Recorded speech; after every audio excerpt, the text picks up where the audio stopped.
আসসালামু আলাইকুম দর্শক, মেসেঞ্জারের মধ্যে যে এমন একটা সেটিং লুকিয়ে আছে 90% লুকিয়ে জানে না।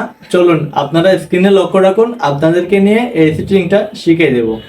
এর আগে ভিডিওটা বেশি বেশি শেয়ার করে দিন যাতে অন্য কেউ দেখতে পারে, আর চ্যানেলটা সাবস্ক্রাইব করে দিন। চলে আসলাম মোবাইলের স্ক্রিনে। আপনারা সবাই মোবাইলের স্ক্রিনের দিকে লক্ষ্য রাখুন আর আপনাদের সেই মেসেঞ্জারে ঢুকুন। মেসেঞ্জারে ঢোকার পর আপনাদের মেসেঞ্জারের ডান সাইডে নিচে মেনু আছে, মেনুতে চাপ দিন। মেনুতে চাপ দেওয়ার পর এখানে যে সিটিংয়ে চাপ দিন। সিটিংয়ে চাপ দেওয়ার পর নিচে স্ক্রল করতে করতে আপনার প্রাইভেসি অ্যান্ড সেফটিতে চাপ দিন।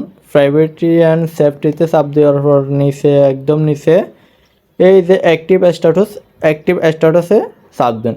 অ্যাক্টিভ স্ট্যাটাসে চাপ দেওয়ার পর এই যে এখানে একটা জিনিস অন করা আছে, এটা বন্ধ করে দিন। এটা বন্ধ করে দিয়ে আবার আপনার যদি 1 ঘন্টা দিতে চান তাহলে 1 ঘন্টা দিতে পারেন, তাহলে 8 ঘন্টা দিতে চান তাহলে 8 ঘন্টা দিতে পারেন। আপনি যদি কাস্টমভাবে বন্ধ করতে পারেন তাহলে কাস্টম দিয়ে দিন। কাস্টম দেওয়ার পর আপনি এখানে তারিখ সিলেক্ট করবেন, ওই তারিখ অনুযায়ী ওইটা বন্ধ থাকবে। এটা বন্ধ করলে আপনি যে মেসেঞ্জারের মধ্যে অনলাইনের মধ্যে আছেন এটা কেউ দেখতে পাবে না। আপনি যে অন্য মেসেজ যে দেখছেন এটাও কেউ বুঝতে পারবে না। ধন্যবাদ।